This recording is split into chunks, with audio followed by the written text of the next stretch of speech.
On my cell phone, Coach.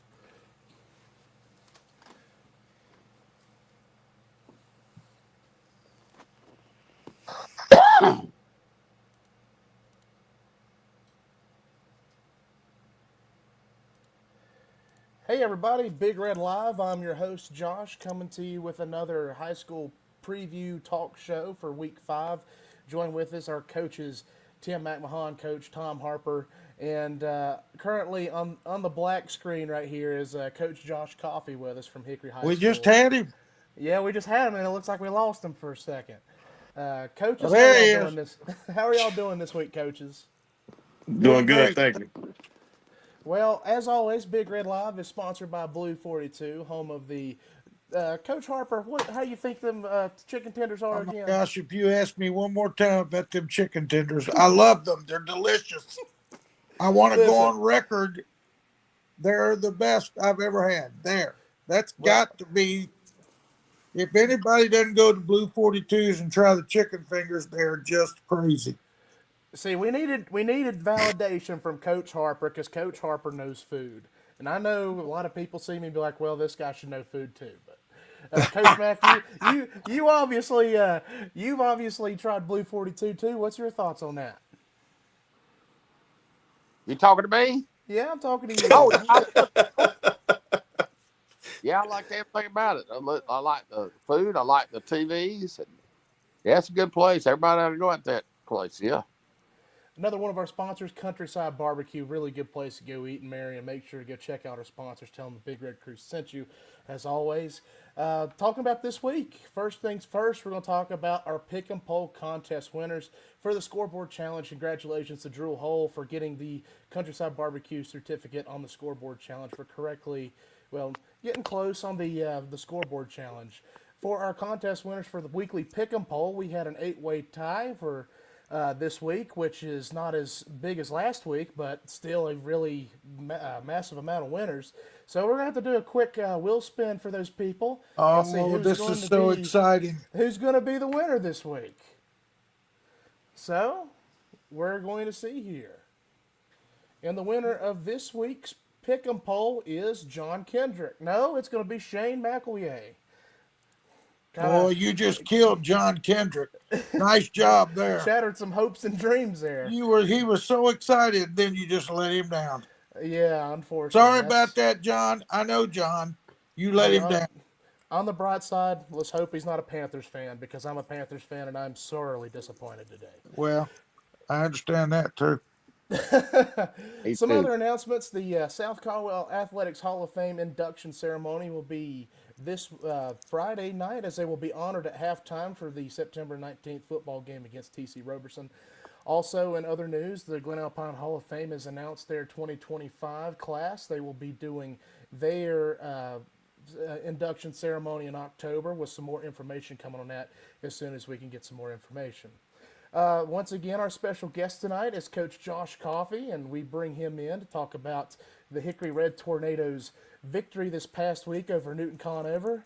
Coach, we appreciate you for taking the time to come in and talk to us. And, one of the biggest talking points we had this week was about a certain play that happened this week that led to a long pause in the game. Coach, would you like to provide a little bit more insight on that? Well, it's something I've never seen before. I've never seen it watching football. I've never seen it coaching football, and we basically blocked a punt on about the 13-yard line. It was 4th and 17. We blocked a punt. It's hits on the 3-yard line. It's bouncing around. We dive and knock it into the end zone. They dive. We dive. They come out with the ball, and then they rule it a touchback instead of a safety like we thought, and basically gave them the ball with a new set of downs at the 20, and they wouldn't even got the first down. So, and it took a little while to discuss and delayed the game for about 14, 15 minutes. Basically took about at least 2 points off the board for us, possibly nine. So it could have been a big factor in the game, but luckily it wasn't. Now, I know that there's been some interesting rules that have been added to this year, specifically on ball placement. Was there like anything that was said to you about the ball placement rule? Was there any ball placement ruling there, like specifically that led into that decision being made? Um, no, what basically the new rule, I read the new rule and it said it had to be the ball had to be grounded and then the force can be changed. And by grounded, it basically states that the ball has to stop moving. Um, you know, I don't know what to tell you. The ball was bouncing around and everybody's going crazy. And like I said, I've never seen it called, so you know, I guess we all make mistakes and hopefully we can learn from this one. Coaches, Matt Harper, do y'all have any I'm leaving incidents? this to Coach Mack because I know that he is chomping at the bit to Yeah, talk. I ain't chopping at the bit, but I just don't understand how you could have a change of possession on a punt when the receiving When the team ball never, never stopped. well, the receiving team never possessed it. Now Yeah, if they that's the big thing we complain about. Like we did say we know we've never had control of the ball. Matter of fact, one of our defensive linemen dove for the ball and slapped it with one hand, and that's yeah, that's what caused us to go in the end zone at the 3 yard line. I I figured if think anything that the ball would get placed, if it was an illegal touching, like forcing forward, that the ball would get placed on the 3 yard line for us. I well if think it's my legal, biggest concern about that is that with Coach Coffey telling us the story, the white hat didn't really know the rule. And he is the guy that's supposed to enforce the rule. I'm you know, So I'm not saying that he didn't know the rule, coach, but at the same point in time, he didn't I guess correct the rule. okay, well then he doesn't need to be a white hat. That's my opinion. Yes, sir. well I just don't. I mean, it don't make no sense. You can't award a team a touchback when if you guys had possession and fumbled it and then fumbled it into the end zone and they recovered it, yeah, that's a touchback. Yeah, while trying to advance. Yeah, I mean you could Yeah. that's understandable. If the Yes, ball, sir. if had you forcibly batted that ball into the end zone, that's illegal batting. That's a penalty from where the Yeah, but ball. it's still our ball. Yes, at no Yeah. way there's without Hickory gaining possession of the ball, there's no way that the other team can have possession out of that. It's either got to be a safety, illegal batting, or a Or a touchdown. Touchdown. touchdown. That's the only three options it can have. Yeah. If that same play would have happened and the ball would have been, let's say the same thing happens, instead of going to the end zone, the ball would have been at the one, then Well, I don't think Coach Coffey has even told what happened at the end. What y'all did, y'all basically got penalized for blocking a punt Yes, because sir. who got the ball back? They got the ball back on the 20 yard line, and how did they like I get said, first down out of that? they got a first and They got a first down out of a blocked punt. a new set of chains. Like because Like it a, was like I said, it was 4th and 17. I think it was 4th and 17, something around there. So they So had the that ball on is the just 13 yard line, and then well, it might have been more than that, but they get the 20 yard line did give them a first down. that's hilarious. that, It still would have that's sad. been they were still 3 yards short. I Wow. mean, and you're sure they didn't say that you guys had possession in the field of Uh, play? All Coach, got I'm 100% sure. well. Then that's just I keep somebody. That's a football I ain't never. That's kind of football I've never seen before. I don't Yeah, know. like I said, they said the guy it was the side judge on their side, the sideline guy on their side. So they said it was a new official or What I don't understand is the white hat is standing behind the punter. yes, sir. I mean, it happened But right there. So I don't He understand. sees it. if He you go should see it all. if you go to the ruling, it says that any block punt that hits behind the line of scrimmage can be advanced by either team. Correct. The only way you can is a But forward punt. advancing the ball would be when you had possession. But Yes, sir. if that ball is not intentionally batted, in other words, there's people scrambling for the ball and it keeps getting used. We've seen it on fumbles one team will try to recover it. It squirts and goes and goes. If that ball is not intentionally batted illegally, then whatever the result is the result. Wherever that ball is the result. And Yeah, it can keep going all the way to the other end zone. now, if they rule that a player intentionally bats the ball towards the end zone he's attempted to score in, that's illegal batting, and that is a penalty, and it's assessed right there and from the where the spot. place. But that's pretty simple. That's the Yeah, only three things it's going to be. yeah. And if It basically costed us 2 points, like I said, possibly nine, because a safety they got to kick back off to us, and there's 59 seconds left on the clock. well, fortunately, it didn't change the outcome.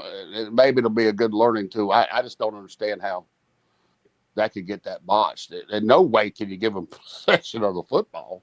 I mean, they could have went down and scored, so it could have been a 7 point swing for them. Yeah.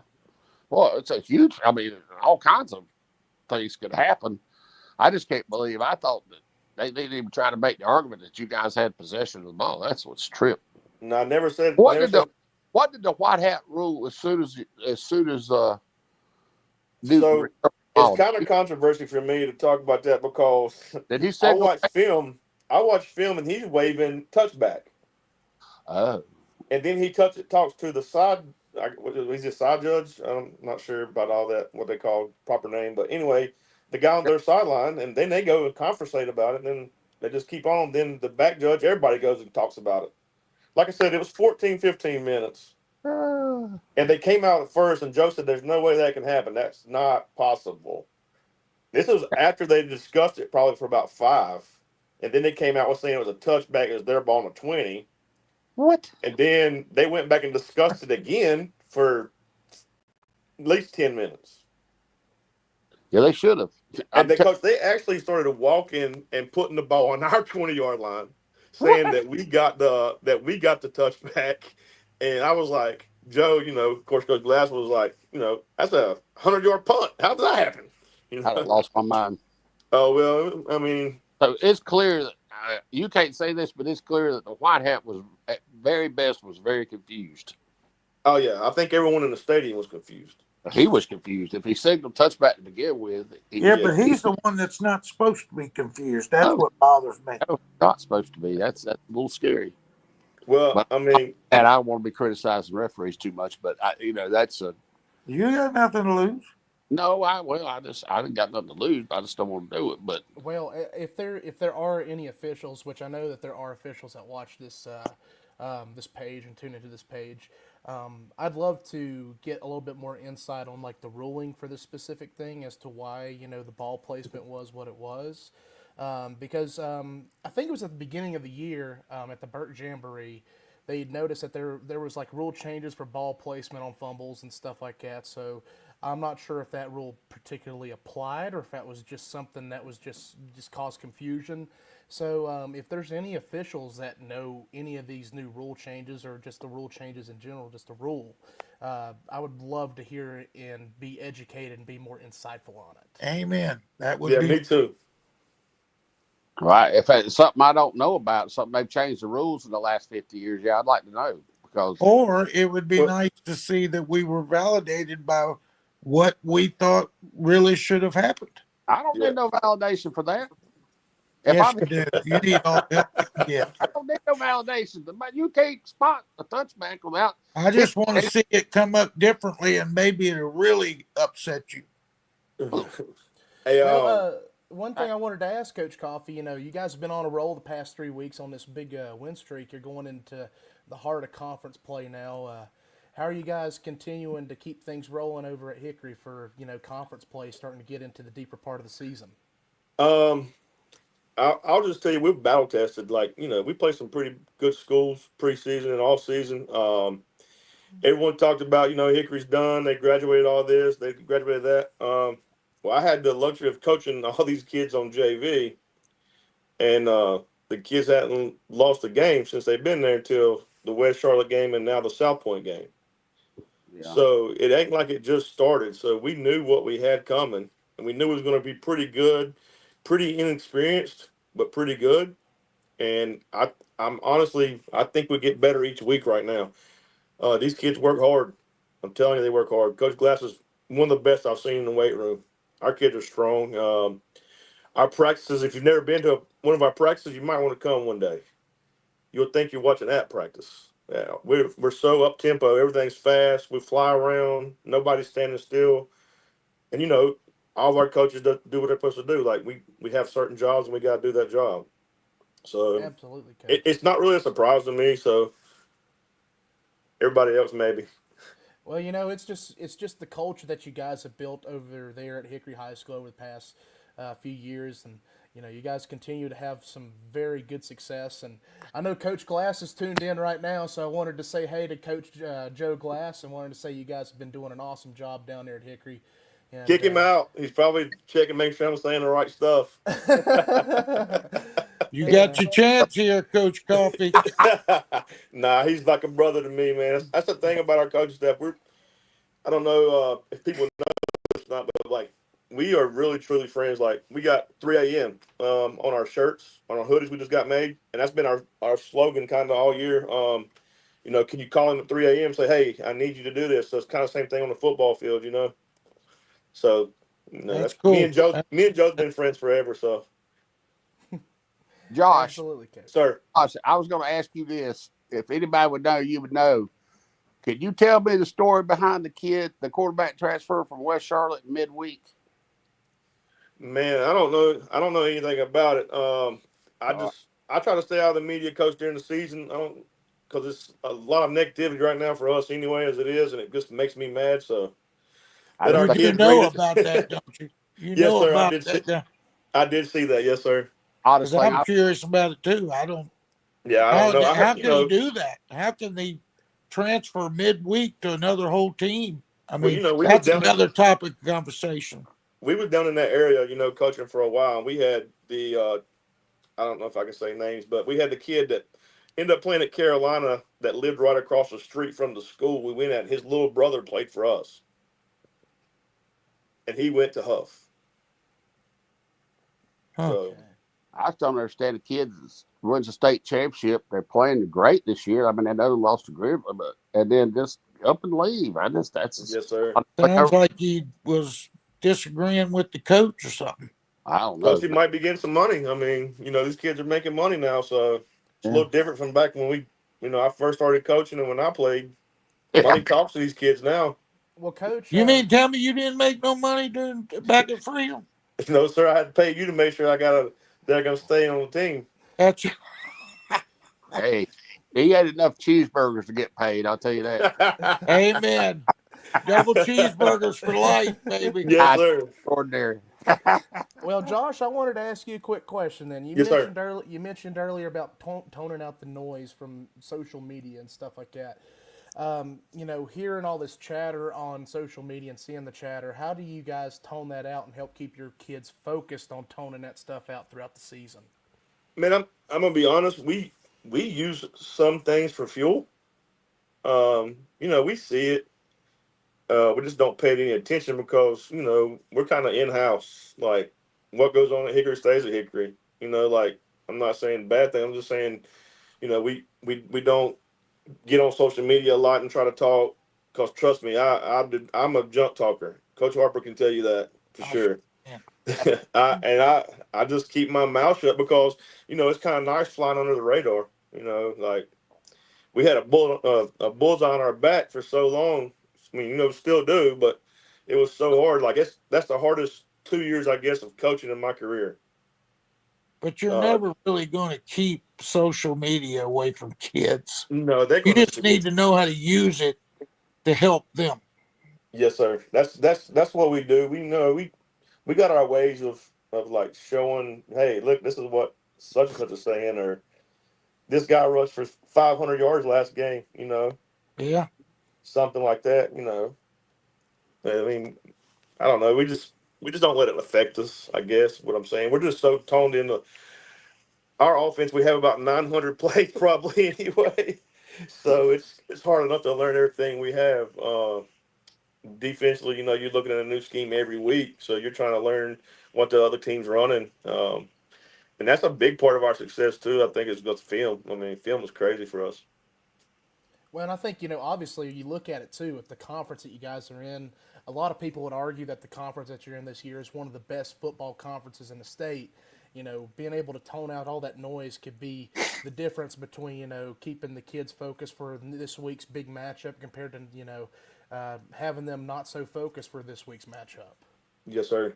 Back to that again. I think now that everybody's really counting us out, we're kind of not really in all that discussion. I think like they have us like third or fourth of the conference. Not even ranked in 5A really. Like I think we are now, but we wasn't. They That's just a kind of great dropped place us. to be. Yes, sir. That's what I said. We won a state championship. Nobody heard of Little Old Hickory. We started winning some ball games. Then we got in the playoffs. People heard of us, but they wasn't anybody talking about us too much. I mean, and it actually surprised me too. I figured it would take their senior year before we did anything really deep, and it just clicked, man. Kids wanted it. Well, that's good to hear, Coach. And Josh, we appreciate you for taking some time to come out and talk to us about this week's game, and talk Appreciate about the it. program a little bit moving forward. Hopefully, Joe's happy with your debut tonight and gives you an A+ grade on the film session. I hope so. All I right, appreciate you Coach. having me. Absolutely. You have a good one. You too. See you, coach. Good See seeing y'all. you. Love you, brother. All right, guys. So we're going to go ahead and move on and talk about Week 4 scores coming up this week. From last week, here are some of the scores from the area. We're going to talk about some of the more notable games. First off, you got Statesville over Alexander Central 27-14, Freedom over TC Roberson 20-14, South Caldwell over North Gaston 16-12, East Lincoln over Bandy's 56-34, Lincolnton over Burns 49-35, Weddington over Crest 31-10, Charlotte Catholic over Kings Mountain 28-21, Chesney over RS Central 28-21.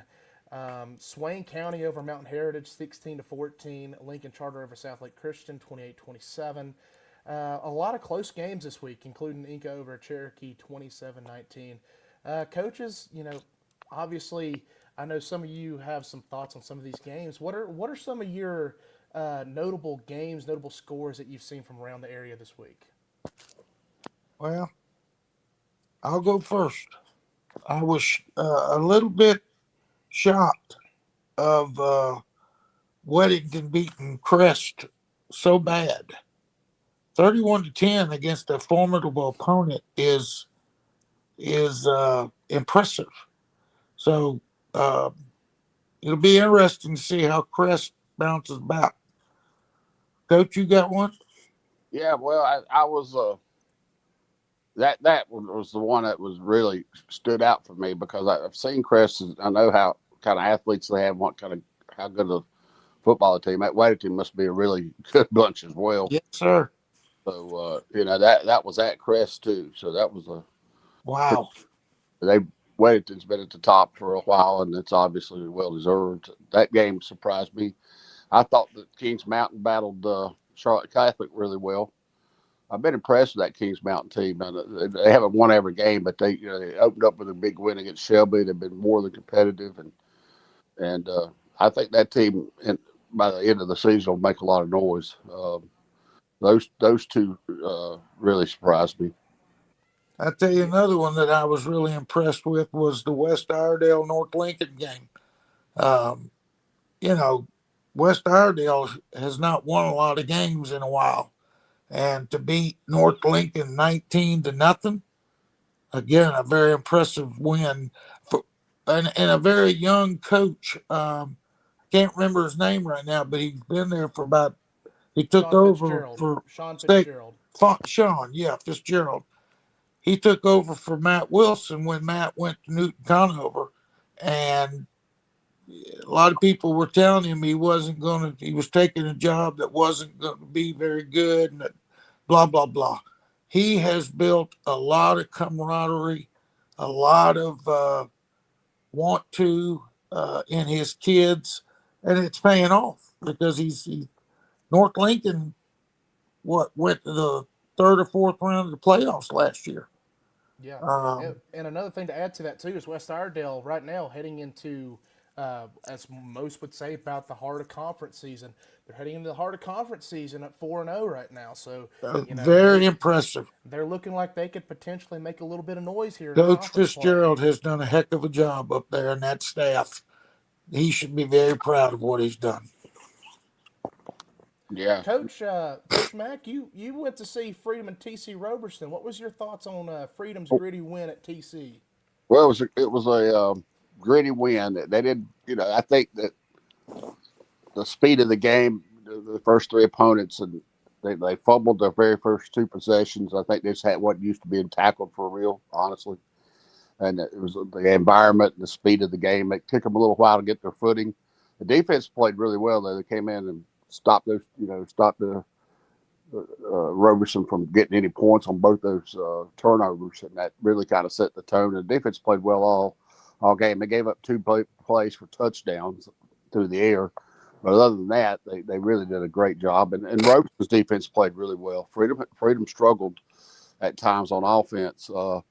Particularly, they had a little trouble up front. Roberson's got a good bunch, but it was a good, gritty win. They needed it desperately, regardless of result. Freedom High needed that kind of competition, and they'll get another one next week in Reynolds. So, which going into the Watauga game, they need to play good people, and that was a good heated contest, and I think they learned something about themselves. Even though they didn't play their best football, I think they'd be the first to tell you. But I was really impressed with the defense. Flew around all night, made tackled well. Was very stingy. If you take two plays out, they become an eyelash of shutting them out. But at the same time, become an eyelash of getting beat. They scored on the Freedom's last possession. They scored, missed a point, and then Roberson had the ball and had a kid running free, but luckily he wasn't able to haul it in. But it was good for Freedom High School. It was a good way to. It's always better to teach off a victory, but they'll Oh, have things they can learn from. I learned a Coach, long time ago that you take a. It's always better to have a bad win than a good loss. Uh, I heard that Coach Atkins talk to him after the game, and he was making that point. It's not always going to be pretty, and but you learn a lot about yourselves when it's not pretty and you're back against the wall and things don't go well because they had such easy time the first three games, and I was really worried it was going to catch them, and it about did. But the result of that game wasn't as important as actually getting in a contest that they had to fight for. And And I have a very good friend of mine who I happen to be on the show with who used to tell all the time, he used to say, it's never as good as it seems or as bad as it seems. true. Yeah. That's So true. the film watching for this game is going to be really big for Freedom Mm-hmm. because it don't get any easier coming up this week. In No, my opinion, the best game on your docket, Josh, for this week is the AC Reynolds Freedom game at Freedom. yeah, Because Shane Laws, head football coach at AC Reynolds, he's going to have his team ready, and they've got players. So yeah. AC it'll be Reynolds is interesting to see the development of Freedom in the next week. And I know Coach Atkins, and so does Coach Mack. He'll have them ready. yeah, that'll be a great matchup Friday night, and Amen. I'm anxious to see the quarterback of Freedom, KD. David, he made a lot of plays Friday night. He either threw the ball or he read it on the option. He did make a few good pitches, but I don't know what the percentage of offense he accounted for, but it had to be really high because they couldn't. So what we're saying is this week we can count on him to have the ball in his hands. Well, I hopefully they won't have to depend on it that much. But Roberson's front really gave them problems, particularly one kid. They had a trouble getting locked up, and it kind of took them out of their option game and took them out of their base runs they like. So they had to turn to throwing the ball a little more, and they found the lead option to the weak side. And it really paid off. But I don't know what his percentage of offense was, but I bet you it's really, really high. I'm sure. well, Coach Mack. You've obviously been in this position, coaching Freedom before. You know, a quality win like this early in the season could be a big confidence booster for a team like Freedom. And in what ways can Freedom use a game like this to build on moving forward? Well, you know, I hope that they'll learn when they watch, like Tom said, when they watch film, they'll learn that we have to, we have to understand it when we come out in a game that we can't fumble the football twice because we're not prepared. I wouldn't say prepared, but and I really do think a lot of that was just when you haven't been tackled like those kids were tackling at Roberson early. Those things could happen to you. Usually, you see that in the first or second game. Maybe the first game. And in some ways, I just tell it like it is. This is in some ways this was really their first football game. And I don't mean to put anybody down. I'm just saying the most competitive game where they had an opportunity to lose. Yeah. Yeah. So I think you saw mistakes that you would see from a first week team at times.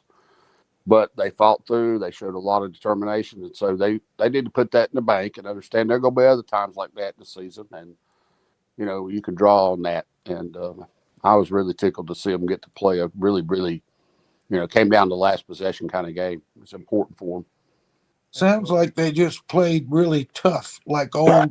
like Yeah, old freedom teams. they were. Defensively was very impressed, and they pursued the ball, and they just uh, overcome mistakes. They didn't hang their head. They didn't. There was some frustration, but they didn't let it bother them. Oh, Particularly that's great. That's back. something I'm proud of. So, they didn't exactly get behind. They haven't trying to make. I don't. They haven't trailed this year yet. So I'm interested to see if things go a little sideways and you're behind. That's when you really see what kind of fortitude your football. Amen. Amen. But they did take a big step, and like Coach Hackett said, it's always easier to teach after a win and positive things. But I'm looking forward to Friday night to see that competition increase, and so they can keep building the fortitude of that football team. That's Speaking of awesome. speaking of Friday night, we got some great matchups coming up this week, highlighted by Freedom and AC Reynolds. But you also got some really good games also across the area. One of the games I'm really looking forward to this week that I will be going down the mountain this week to go see. I'm going to be heading down to Rutherford County to catch a glimpse of High Brighton and East Rutherford, two teams that will probably be fighting for a first place position in this conference early on in the season. These two teams have been off to a hot start so far, and both teams have scored a lot of points, and both have posed some pretty quality wins too. So High Brighton and East Rutherford is definitely one of the biggest matchups I'm circling on my calendar this week as one of the go-to games. Coaches, obviously, you pointed out Freedom and AC Reynolds being one of the go-to games as well. Some other area games that you have: Kings Mountain at Forest View, Owen at Polk County could potentially be a really good game. East Lincoln at North Lincoln, East Burke at Patton, St. Stephen's at Mount Airy could be a really good game too. Something I had talked to my dad about earlier. He kind of pointed that one out as potentially being a really good game. And then you Which got one was that? St. Stephen's at Mount Airy. That's an interesting matchup. That is a very interesting matchup because I didn't know that Mount Airy was even on St. Stephen's schedule.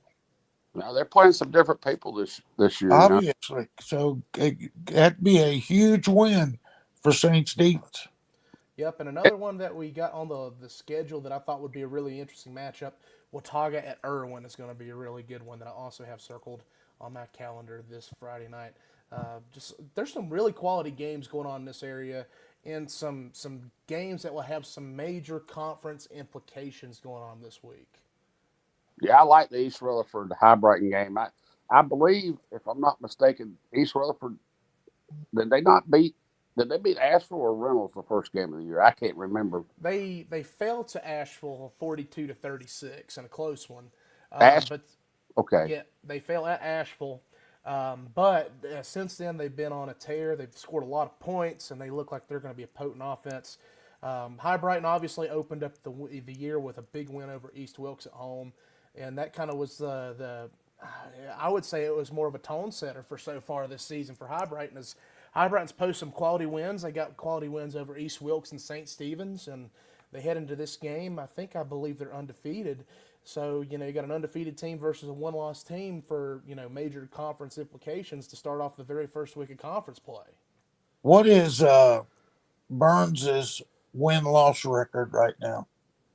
I am unsure, but I can look that up real quick. I'm interested because I saw where Lincolnton scored 49 points on them. Mm-hmm. Yeah.